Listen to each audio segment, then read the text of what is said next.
From the rivals of Sherlock Holmes, Wicked Storytime presents The Looting of the Specie Room by C.J. Cutcliffe. Please remember to hit like and subscribe to support this channel. Part 1. There was a thump at the door, which was ajar on the ventilating hook, and the voice of Clayton, who was the Birmingham's chief officer, called out, "You in there, purser?" "Come right in," said Mr Horrocks, and when Clayton had unhooked the door, he was invited to take the sofa and help himself to a drink. However, he said he hadn't come for whisky. He was looking tired and serious. For some time he grumbled on vaguely about the discomfort of the officers' quarters, the vileness of Atlantic weather, the slowness of promotion in the town SS Company's boats, and the smallness of pay and the absence of pickings that a chief officer could lay his hands upon. And then, by an easy transition, he got to his own financial embarrassments. Up until this, the purser had been putting in comments in his sharp, bright, jerky way. But when Clayton started hinting at the woes and needs of impecuniosity, his stout friend began to examine the roof of the cabin with interest, and refrained from further speech. Mr Horrocks was a bachelor, and reputed wealthy. It was known for a fact that an uncle had bequeathed him a considerable sum, because 3 Liverpool papers had given extracts from the will and congratulated the legatee in print.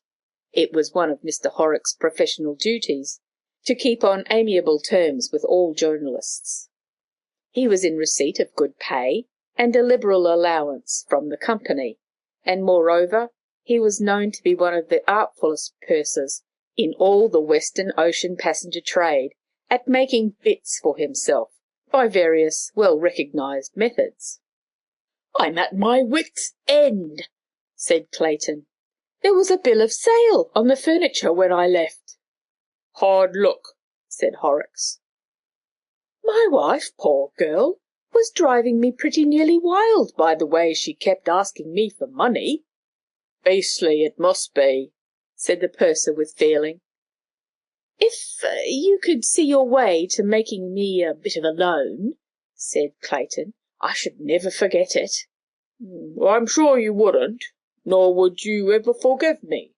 No, old chap, I like you too well to let you start hating me because you owe me money. Go and borrow from your enemies. Besides, come to that, I've empty pockets myself." "Rats! You'd skin beautifully, and by gad, I've 3/4 of a mind to do it. I tell you, purser, I'm about desperate." "Don't be absurd. Slow down the pace ashore to suit your income, and presently you'll get promotion too." "It doesn't look like it. I think the skippers of all our boats have got the secret of eternal life. There's not one of them resigned or died or been sacked these last 20 months, and there doesn't seem to be the smallest chance of a vacancy on ahead. It's simply cruel having to drag on all these years on a mate's screw. I haven't the heart to blame my wife for spending more than we have. She must keep up her position. With a captain's pay, we could do it and save. But as things are now, I feel like jumping overboard or robbing you of the ship's petty cash." "Much better loot the Specie room," said Horrocks, laughing. "We're on for a double advertisement this trip. We're trying to cut the time record from New York to Liverpool, and we've got on board the biggest shipment of gold that's been made this year." "How much?" "More than $1,250,000. Now there's your chance, Clayton. Only a chub lock between you and a fortune, and the keys on the bunch in my pocket." The chief officer jumped up from the settee as though someone had pricked him, and stood facing the purser with gripped hands and gritted teeth. "What's wrong now?" He pulled himself together a bit. "If you only realized how hard up I am, and how I'm begged and threatened for money by people ashore, you'd understand I'm about desperate, and not the man to be tempted with a big bait like that." $1,250,000! Good Lord! And we could do the thing comfortably. I know we could, on a steady 3,000 a year. Clayton took himself off after that, and Mr. Horrocks was not sorry. He was tired and wanted rest. He considered himself a prince among pursers, and to maintain that position did not spare himself work when at sea. He served both himself and his employers loyally, and if he did make more solid cash out of his opportunities than strict people might say was his exact due, he sold his conscience by remembering that he always rendered to the town SS companies full service for the salary they paid him. But though he lay down on his bed-place, sleep would not come to him, and in his mind he grumbled heavily over the load of responsibility that rested on his shoulders, both afloat and elsewhere. "Outside, people think everything on these big boats rests on the skipper," he mused, "and if anything goes wrong, they say, 'Poor chap, what a heap of responsibility he has to carry.' No one looks at the purser in that light. Passengers think the purser is just the man to throw complaints at if they don't like the mashed potatoes, or to get yarns from if they're feeling dull. It never dawns on them that a purser's answerable for a sight more than any captain that ever wore uniform. And when some day luck does go up and trip him, and the company gives him the sack, passengers who know the boat say, 'Hello, the old purser gone,' and swallow some yarn about his having resigned to take up a baronetcy and 850,000 a year. And besides, I'm not an ordinary purser, with just a wife and family depending on him. There's always the institution to be thought of." It was not often that Mr. Horrocks let his mind go in this strain, but Clayton's look when he spoke to him about that specie had made him uncomfortable, and from that moment on he began to have a foreboding that there would be trouble about it somehow. However, he did not have much time for brooding on board, because a purser is kept pretty well on the run at sea. But when they got rid of the passengers at Liverpool and docked, and the bank messenger came on board, I'm free to own he took a good stiff three-finger peg to get a brace on his nerves. In his own words, he could have prophesied trouble ahead like Job. The bank messenger was an old fellow he had known for years, just as formal and precise and dryly civil as they make them. He made Mr. Horrocks read through his authorization note, as if they met then for the first time, and then they went below with the messenger's two porters at their heels. The specie room was under the saloon, and badly ventilated, and what with the heat and his foreboding that something was wrong, the sweat stood out on the purser's forehead as he unlocked the door. There was no electric light inside, for some reason best known to the builders, and his fingers shook as he fumbled with a match to light the old-fashioned candle lamp. The prim old bank messenger pulled a long upper lip as he watched him. He somewhat naturally put down Mr. Horrocks' trembling fingers to undue conviviality. But when at last the match lit the wick, and the light flared up and showed the room, it was plain that the messenger promptly altered his mind, and put the purser's shakiness down to sheer, unadulterated guilt. He was hardly to blame. The forebodings had come off to a nicety. The place had been looted clearly enough, and the gold boxes lay brazenly open about the floor. "Looks as if somebody's been hurried over this job, Mr. Horrocks," commented the old messenger nastily. "It's a general custom to fill up the boxes with an equal weight of lead, and get the bank's receipt for them, so as to try and locate the robbery on shore. Then I wish to heaven they'd done it here. We've cut the Western Ocean time record this trip, and that's done the boat a lot of good. But if this affair conies up to light, it will do us a precious sight more harm. Look here, I shall go straight up to our office and report, and I suppose you will go and tell your bank people. Probably the police will be called in, but I don't suppose we either of us want the matter gabbled over in the papers." "I know you don't," said the old fellow dryly. Well, why should your bank? It won't improve their credit to let all the world know they've been robbed, and if there's no fuss made about it, the thief won't be scared, and there'll be all the more chance of catching him." The messenger looked at the purser coldly. "With the thief's feelings I have no concern, Mr. Horrocks, and as to what action my bank may take, I can give you no guarantee. Speaking without prejudice, I should say it will be a matter for our directors, and they will probably send your directors their decision in writing. And now, if you please, I will go back and make my report." "Ugh, go ahead, you old fool," said Horrocks to himself, and moved towards the door. But in the dim light of the candle lamp he did not see a box which lay in his way, and stumbled against it heavily. His figure was portly, and not adapted to stumbling without doing himself personal damage. Probably he never felt pleasure over stubbing his toe before. "Great Caesar!" he shouted.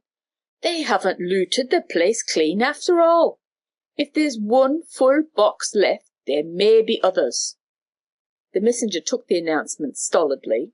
He was a most wooden messenger. All he said was, "Whatever you give over into my charge, I shall be pleased to give you an accurate receipt for." Mr. Horrocks rapped out a few remarks that were intended to get through that messenger's skin somewhere, and then set to work to go through those boxes himself. He had neither patience nor trust to let anyone else do the job, and in the end, when it appeared that only about a third of the boxes had been looted, he could have sung for sheer joy. Perhaps there was not much to be pleased about. There was some $500,000 gone anyway, but for the moment he thought no more about it than if it had been $1, and snapped his fat fingers before the old wooden face's nose in sheer delight. "Now, where do we stand?" he said. Let my porters take the full boxes off the steamer, and I'll give you a receipt for them," said the messenger, and so he did, carefully writing with his stylograph after the word boxes in the printed form the addition of "said to contain gold." "You'll remember what I mentioned about the newspapers," the purser said to him as he buttoned up his coat to go. "And you, Mr. Horrocks, will equally remember my answer," he replied.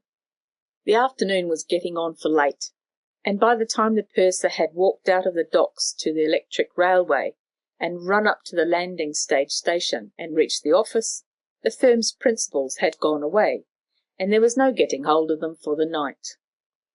There are strict orders that neither of the partners are to be rung up in the evening, but Mr. Horrocks thought the occasion sufficiently out of the ordinary to break the rule, so he went to the telephone, and presently got a snubbing for his pains. There was nothing for it but to write out a report for them to see tomorrow morning, and in the meanwhile try if the police could do anything to find the thief. The purser was more at home there. Officers in the Western Ocean passenger trade are so constantly carrying shady customers back and across the Atlantic that the police find it suits their purpose to be very civil to them, and keep as close in touch as circumstances will permit. They see the great liners off, and they see them in. They very often do the trip across and ashore, both in Liverpool and New York. It was, "Any little service we can do for you, Mr. Horrocks? Only too delighted, if you'll name it." So the purser had only to find out who were on duty in the police station, and in 2 minutes he was sitting in a room with 2 smart detectives who had a personal acquaintance with half the rogues in creation. They heard his story, and Trent, the senior of the 2, jerked in questions as he went along.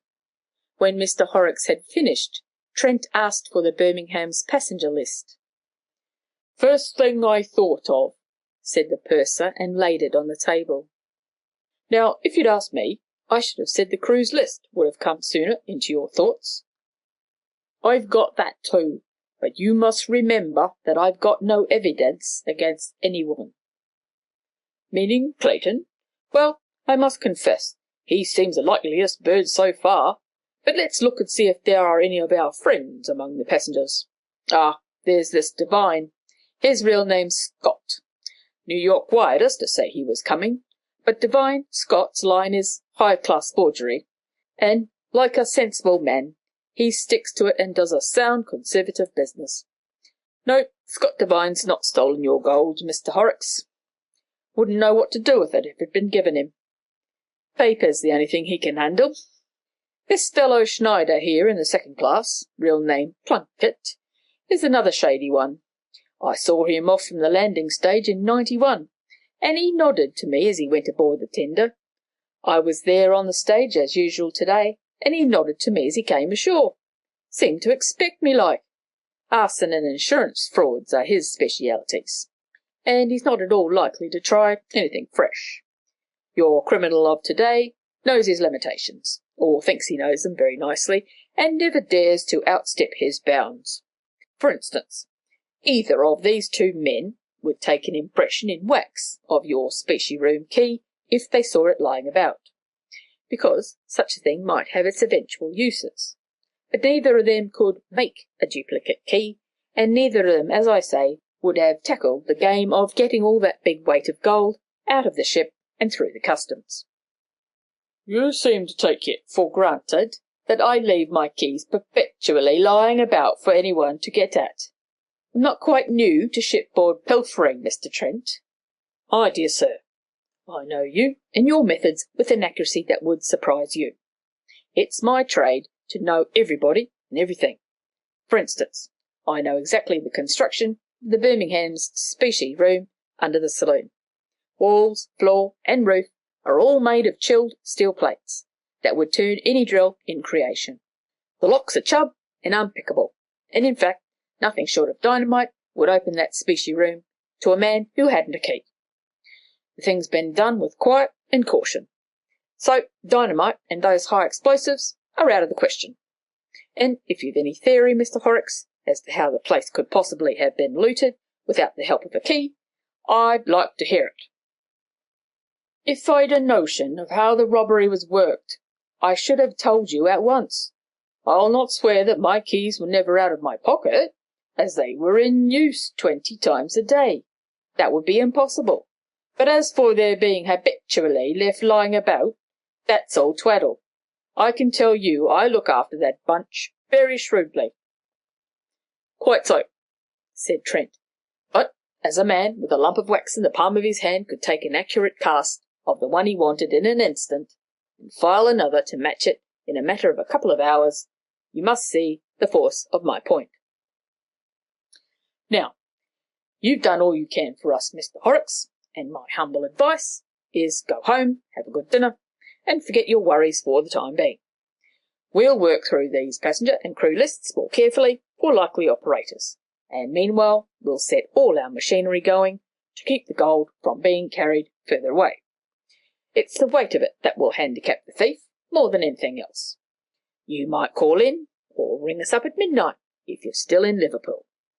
So Mr Horrocks, with a sigh, left the office and went out into the lamplit street. He did not allow himself the luxury of a home. In his official capacity, he was one of the best known of men, and cultivated notoriety as a professional asset. At sea and ashore in New York, he was always the purser, but ashore at the Liverpool end, where for a short period his duties closed between voyages, he became a personage wrapped in some mystery.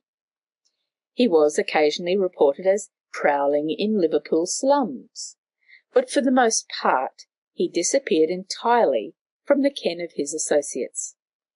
When he was asked in chaff where he bestowed himself at these intervals, he would reply that he had a quiet business as a burglar. When he was asked seriously, he would answer with the equal seriousness that he was away enjoying himself.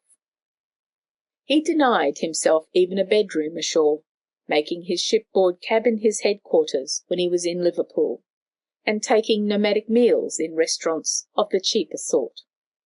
But just now he felt it was no time for the mortification of the palate. By nature he was something of a gourmand, and a judge of vintages, though it was rarely that he allowed himself to launch into these ashore. This night, however, seemed sufficiently momentous for exceptional treatment, and instead of the cheap and nasty eating-house of his more ordinary wont, he betook himself to the Adelphi, and spread a napkin across his knees to face the table d'hote. Little enough satisfaction did he get out of it. A noisy party at the next table took all his mind. There, at the head, sat Clayton, evidently the giver of the feast. There were 2 other men the purser did not know, and 3 women in extravagant evening dress. Mrs. Clayton decorated the end of the table with a presence that was florid and bejewelled. They were drinking their champagne by the magnum, and making a good deal of clatter. The scale of the entertainment should have been well above the purse of a mere chief officer of an Atlantic passenger boat at the best of times. But when Mr. Horrocks thought of Clayton's confession at sea, and of the bill of sale on his furniture, he was filled with a discomfort he could not get over. Where had the money come from for this spread? Yes, where? Course after course came, and left him untempted. The wine soured in his throat, the maddening facts danced before him. Clayton had been in desperate straits. The Specie room had been looted, and Clayton was now possessed of ready cash. But at last the noisy party got up to go, and Clayton came across with an affable greeting. "Hello, Horrocks! Letting yourself go and have a decent meal for once in a way? Tired of your usual slums?" "I thought you'd a bill of sale on your furniture," said the purser bluntly. "So thought I, but it appears I haven't. In fact, I gather that my rich uncle has died, and so we've been having a bit of a jamboree to wish him a pleasant journey. The missus fixed it all up as a surprise. We're going to finish up at the theatre. We've got a box. Will you come?" "Thanks, but I've got to finish up at the police station. We're trying pretty hard to find out who looted the Specie room, and by all appearances I expect we shall succeed." "Hullo! Has somebody been getting at your gold boxes? Well, I wish the criminal luck anyway. A poor man could find a lot more amusement out of that money than any bank would, especially if the poor man was married. Well, good night, purser, unless I see you again. But come along and join us in the box if you change your mind. You needn't waste time hunting for the gold. You'll never see that any more. But I shouldn't leave the Specie room keys loose in your jacket pocket again after this if I were you. It's so easy for anyone to borrow them for half a minute and take a squeeze of them in wax. Well, good-bye. I mustn't keep the ladies waiting any longer." "Well," thought Mr. Horrocks, as he watched him go away, "I've no exact proof that you did the actual stealing yourself, but you've not got the knack of advertising your innocence. Under the circumstances, this spread tonight strikes one as distinctly bad taste." Few men in Liverpool spent a more uncomfortable time than Mr. Horrocks did that night. As he viewed the affair, whether the thief or the gold ever turned up again did not seem to matter much to the case. Whatever happened, the firm would say the initial fault was his for leaving the keys about, and though, as a point of fact, he had stuck to the bunch as closely as any purser could, if directors once get a notion that one of their officers is careless, they have their knife into him at once. And so that night, as he walked about the streets to pass the time, he pictured himself dismissed from the company and blacklisted, so that he should never get further employment anywhere else. It was not for himself, as Mr. Horrocks the purser, that he feared. As that official, his wants were small, and his private income covered them easily. But he was a man with an alias, a man who led a double existence. Throughout all his life, he had carried an infinite tenderness for those wretched children of the slums in which Liverpool is so prolific, and of late he had contrived to found an institution in a village near Chester for their maintenance and relief. It pleased him to pose as a portly local philanthropist. Down there he was Mr. Horrocks of Rock's Orphanage, a somewhat pompous personage, who was very different from the affable purser in the town SS Company's employ. It was lest the power to continue being Mr. Horrocks should be taken away from him that he was so full of dread. However, next morning when he went to the office, the directors were not so severe as they might have been. Nothing about the trouble had got into the papers, but on the contrary, there were flattering paragraphs about the Birmingham's cutting the record, her luxurious accommodation, and the celebrities she had carried during her race across, just as Mr. Horrocks arranged it. A wonderful thing, the power of the press, if it's used the right way. So the directors told Mr. Horrocks to turn the boat over to the shore purser in the usual routine and get on with his ordinary work. Part 2. The time the ship was in the shore gang's hands, working cargo and getting ready for the next trip, passed miserably enough. Mr. Horrocks was at the office every day, and he saw the police every day, but nothing turned up. He quite believed they would have dismissed him out of the Birmingham, or at any rate suspended him, if the line had not just then happened to be short of pursers. But the Leeds man was down with typhoid, and they had to discharge the purser from the Stockport, as he had too short a way with passengers. And so it was, Mr. Horrocks went to sea again in his old berth. But he had a near shave of it. The police got something against Clayton the very day they sailed, and locked him up as being the thief, and the wretched affair bubbled over into the papers at once. They were full of it. "Robbery of £100,000 makes a good scare heading for the contents bills, and because they had not been given the story at once when it was fresh, the newspaper men were naturally a bit vicious, and gave the boat and the company an unpleasant time of it. As Mr. Horrocks expressed it afterwards, "Our Mr. William Arthur, who came to see us off, was in a proper fury about it, and he as good as said that if he'd anyone else to take my place, he'd have sent me ashore then and there." "They've made our boats fairly stink up and down England," said the old fellow. "They've as good as said if we can't transport bullion safely, we aren't fit to carry even a down-at-heel Polish immigrant. There's a nice advertisement for you, and I gave all those pressmen a spread that cost me $2,000 not 3 weeks ago, and this is the way they pay me back." But he had another tongue-hammering before they sailed. That was worse even than Mr. William Arthur's. Mrs. Clayton came off in the London train tender, desolated, so she said, with grief and horror. As Mr. Horrocks put it, "You wouldn't have thought it to look at her. She's a wonderful array of clothes on view, with the latest thing in hats on top, and jewellery of sorts wherever it would stick. I don't know whether she thought she was dressing the part, but to my mind she overdid it.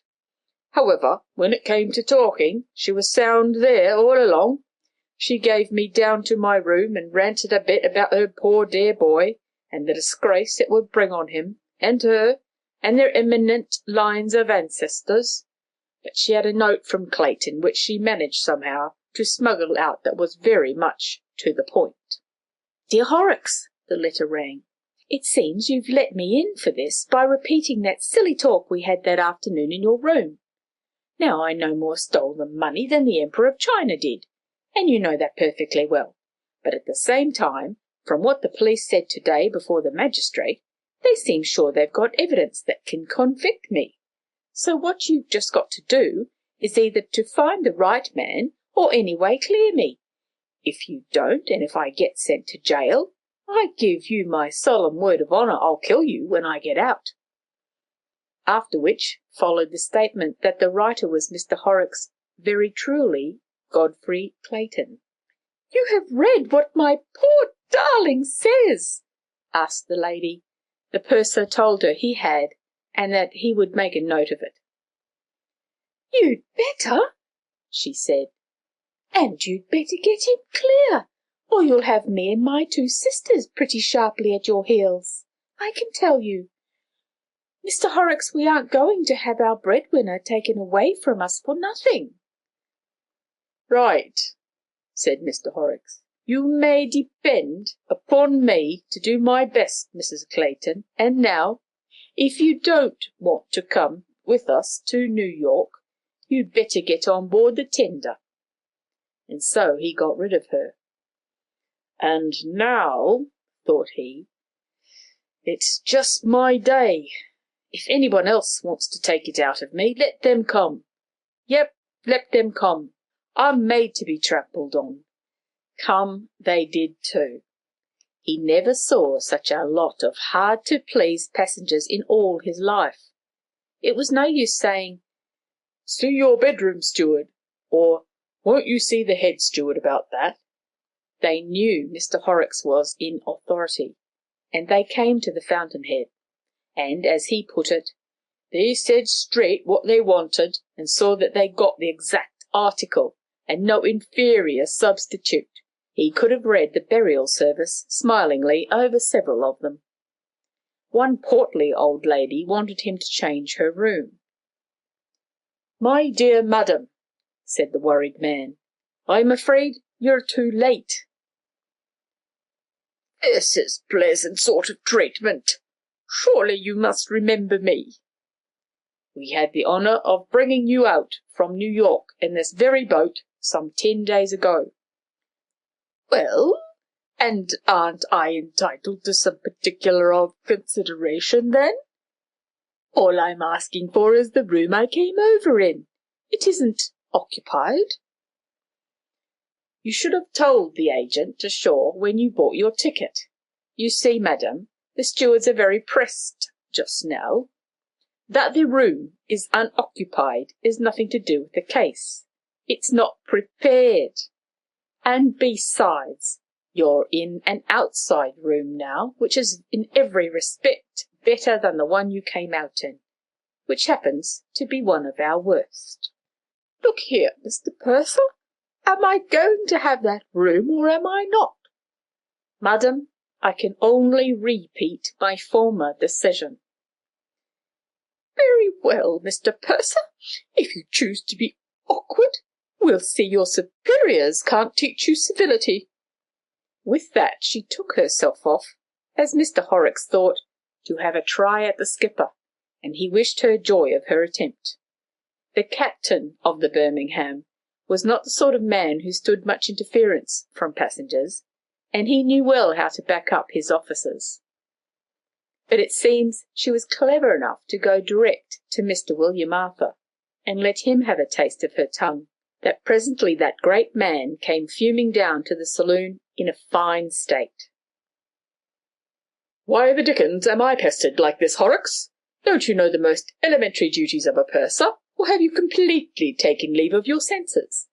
Kindly attend to the passengers' wants instead of gossiping with questionable females from the shore in your own room. This lady is, of course, to have the stateroom she wants. It can be got ready in 5 minutes."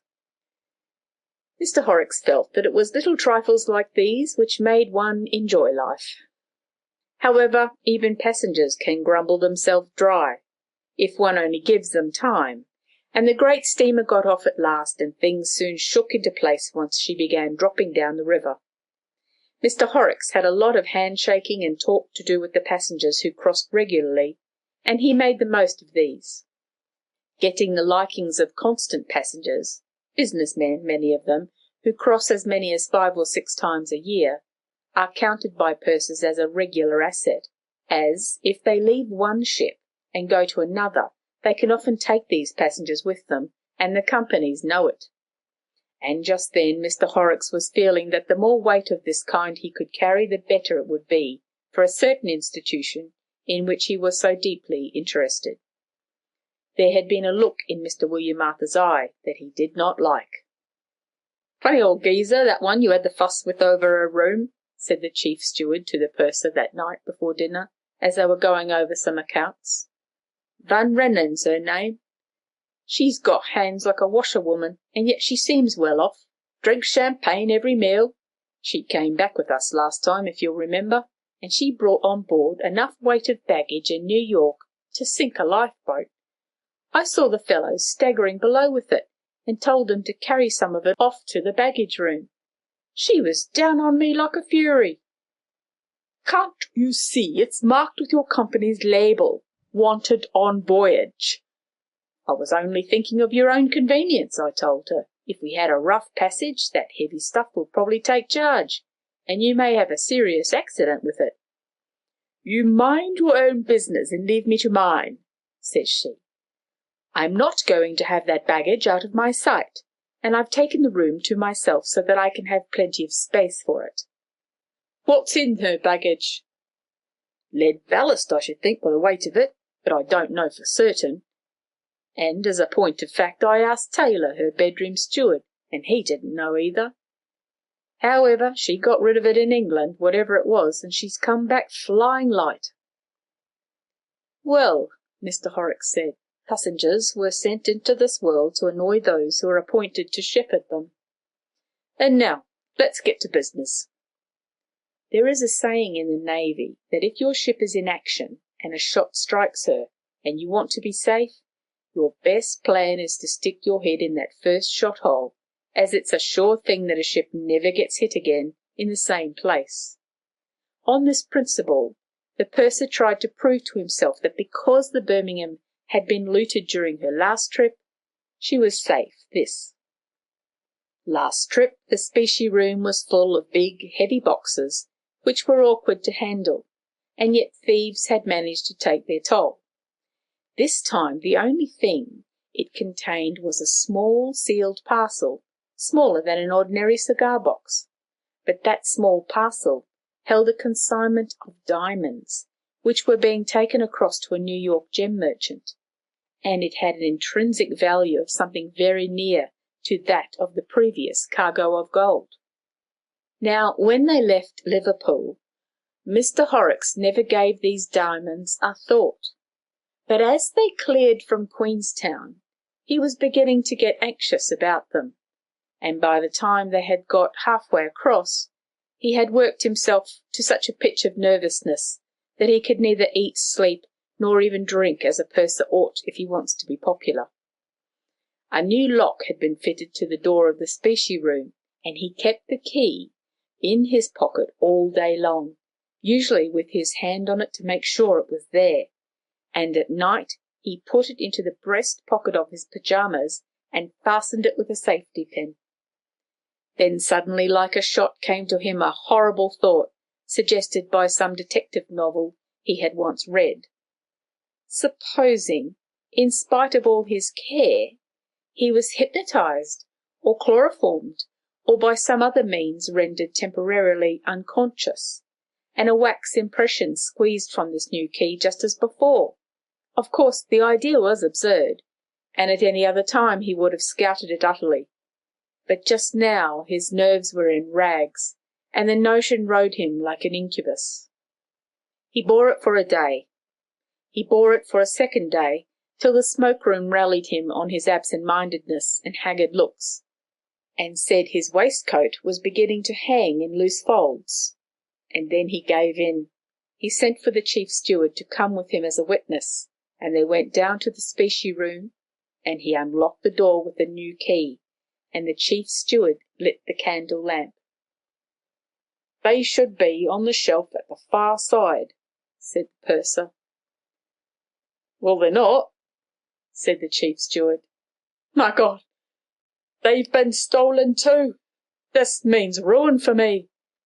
Wait a bit, Mr Horrocks, and let's look about the floor. There was a big sea running yesterday, and she's so light she rolled a good deal, and may have shot them off. So they set to work and hunted, but the place was as bare as Mother Hubbard's bone cupboard, and the purser felt like going up on deck and jumping over the side. It's no use being too down about it, said the chief steward. You've done your best, and I guess that's all you were paid for. But I'd like to know if there's any other way out of this coffin. That duplicate key tail is a bit too simple for my taste. He went outside, and presently came back with a big incandescent lamp and a coil of wire which he had coupled onto the terminals of one of the electrics in the gangway. "Now," he said, "we can see what we're doing." The specie room was an oblong box of steel, some 10 feet by 8, fitted with wooden shelves. There was a steel deck overhead and a steel deck underfoot, and there was no gap or hole anywhere. There was not even a ventilator, and the air inside was close and hot. The plates that made the walls were flush, jointed everywhere except in one place, and there was a plate about 2 feet by 3, lap-jointed onto the rest. It was at the side opposite to the door, and underneath a shelf which kept it well in shadow, and Mr Horrocks remembered noticing it when he came in with that dry old bank messenger and got his first shock. But even now, when he was hunting the place over inch by inch, panting and blowing as he crawled about the floor in his search, it did not give him much concern at first. The ways of shipbuilders and safe-makers are too mysterious for any layman to follow. But when for the 3rd time he crawled round to that part of the specie room on his new inspection, holding the incandescent lamp and dragging the loose wire behind him, he noticed that the paint at the edge of that plate did not seem to have quite run up to the paint on the walls where they joined. There was barely enough gap to swear to, only the faintest crack, as it were, but it gave him the idea that this overlapping plate had been added after all the rest of the room was built and painted. Still, there were rivet heads in it all complete, and at any other time these would have satisfied him. Just now, however, he was brimful of suspicion, or if you like, desperation. It was all creation to a tin tack that he got professionally ruined unless he caught this second thief, and a tight place like that sharpens a man's wits. "What's on the other side of this plate?" he asked the chief steward. "One of those midship $50 rooms." "Yes, but whose?" "That fat Mrs Van Rennen's, who came back with us last trip." "Is she in her room now?" "I'll find her bedroom steward." "No, don't. If the game I think of is on, you'll have a finger in it. I wonder if there's a stewardess in it too." "No, I'm sure there. She isn't anyway. Mrs V had quarrelled with the stewardess last back trip before we dropped the pilot, and forbidden her the room. She came blustering to me about it. Either the bedroom steward Taylor should look after her entirely, or she would have no attendance at all. So as they all 3 seemed agreed over the matter, I let it stand at that. You know what passengers are. Well, I'll slip round there myself and see if she's in." She was not, so the purser went round too and examined the room with care. The electric light was on, and he could see it thoroughly. It was eminently unsuspicious. But then, of course, it would be, especially if anything was wrong. However, he had got an idea in his head that was too good to be thrown away in a moment. So he fetched a long tape measure and reckoned up accurately round the blocks of cabins till he found to an inch where that lap-jointed plate would back on Mrs Van Rennen's room. He decided it was at the other side of the panelling which formed the side of her bed. Was there another paint crack here? No such thing. He rapped it with his knuckles. Nothing wrong still. It was as ordinary a bedside panelling as there was in the ship. "Get a hammer and chisel from the carpenter, and we'll see what there is at this other side," he said doggedly. "Aye, aye, sir," said the chief steward, and presently brought the tools. It was kill or cure now, and the purser did not mince matters. The chisel ripped out great splinters of the wood, and when it got thin enough, he beat in the rest with the hammer. "My great Washington, look here," said the purser. "Look what there is behind this woodwork." "Phew! It's a back door into the specie room right enough. But how the mischief did they make it?" People say these steel plates are too hard to be touched by a drill. Besides, that doesn't look like drill work. There's been no drill at this. This hole in the plate has been just melted out, and I'm mechanic enough to know how it's done, and that's by oxyhydrogen flame. Beyond me. It's what they use in magic lanterns. But how they got their gas, I don't know. The chief steward snapped his fingers. Then I do. It's all as clear as daylight. They have magic lantern gas now in steel cylinders, and that's what'll have made that excellent Mrs. V's cabin baggage so infernally heavy. Yes, by Jove! And I suppose she could have taken a good lump of gold ashore inside the empty cylinders, though not all. But that can wait for the present. What I want just now is that parcel of diamonds. Has she got them on her? Are they hidden in this room? Or has somebody else got them? Somebody else is likeliest. Takes away evidence in case anything goes wrong. I think so too. Now, who's the assistant? Mrs. Van Rennen may have melted out the manhole in the side of the Specie room, and even have slipped this false plate inside with its sham rivets and clever paint, and clamped it on this side here with these thumb screws. Look, aren't they beautifully made? But that's all shore work. That was brought on board in New York, finished and ready. What I want to know is, who fitted fresh panelling and repainted it so perfectly? That's been done by a clever carpenter. And he's on this ship. Taylor, the bedroom steward of this block of cabins, is the handiest man on my staff. Then we'll have Mr. Taylor in irons within the next 5 minutes, said Horrocks, and that is exactly what they did. Taylor seemed surprised, and he looked very ugly, but the purser, who in spite of his bulk was powerful and active, slipped the bracelets on his wrist before he could hit, and the man contented himself with saying nothing. Mr. Horrocks took the liberty of going down to the glory hole and searching his effects. A more innocent and blameless kit never existed, but borrowing a hint from his past cleverness, the purser got his hammer and chisel again, and set to work smashing up the woodwork of the man's bunk, and there, in a series of little slots in the wood, magnificently hidden, was a collection of diamonds that made one's mouth water. The purser counted them. The number tallied with the invoice, and then he slipped them into his pocket in an ecstasy.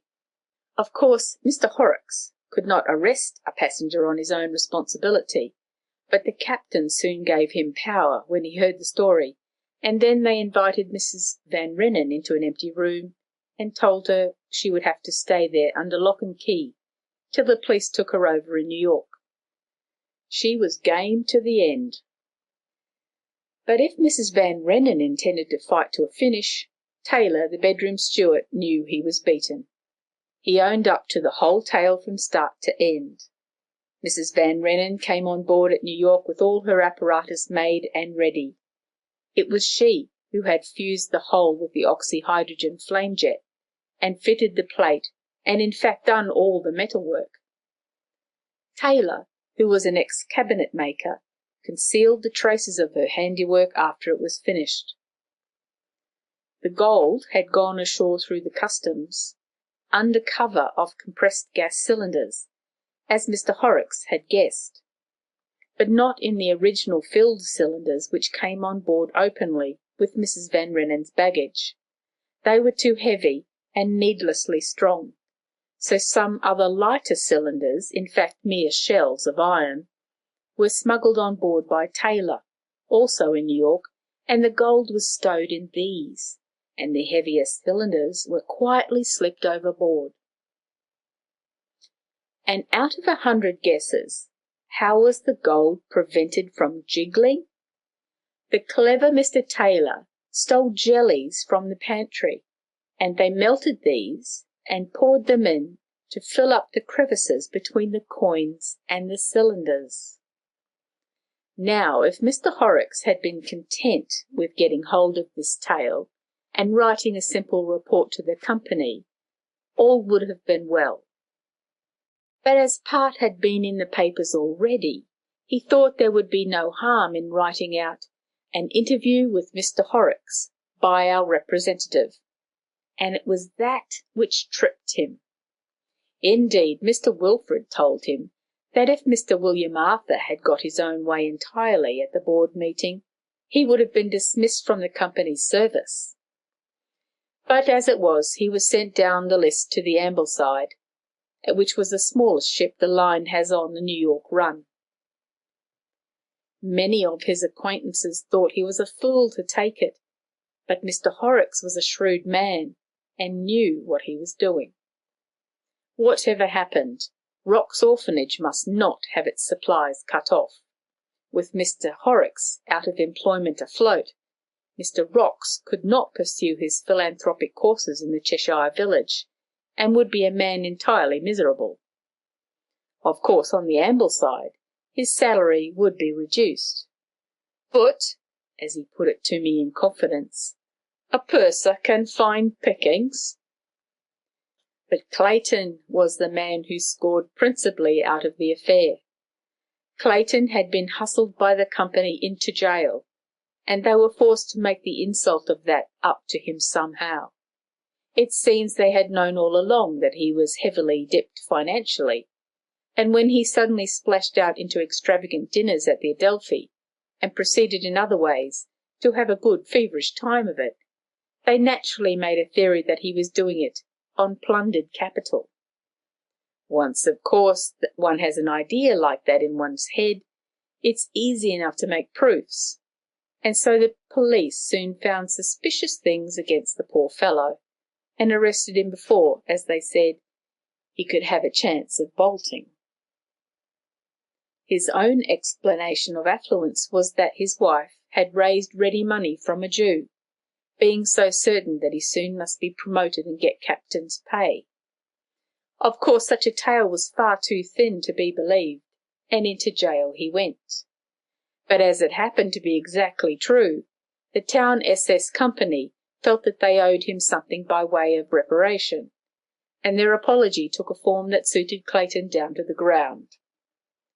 They brought their senior captain ashore as a superintendent, made a move up all through the fleet, and appointed Clayton to the command of the Ambleside. Mr Horrocks was the first to congratulate him and to compliment him delicately on having the best purser in the Western Ocean passenger trade to make the ship popular for him. But it would have eased Mr Horrocks' mind much if he could have known that Captain Clayton would take a lenient view on the subject of pursers' perquisites. He had a very keen anxiety for the future welfare of Rock's orphanage.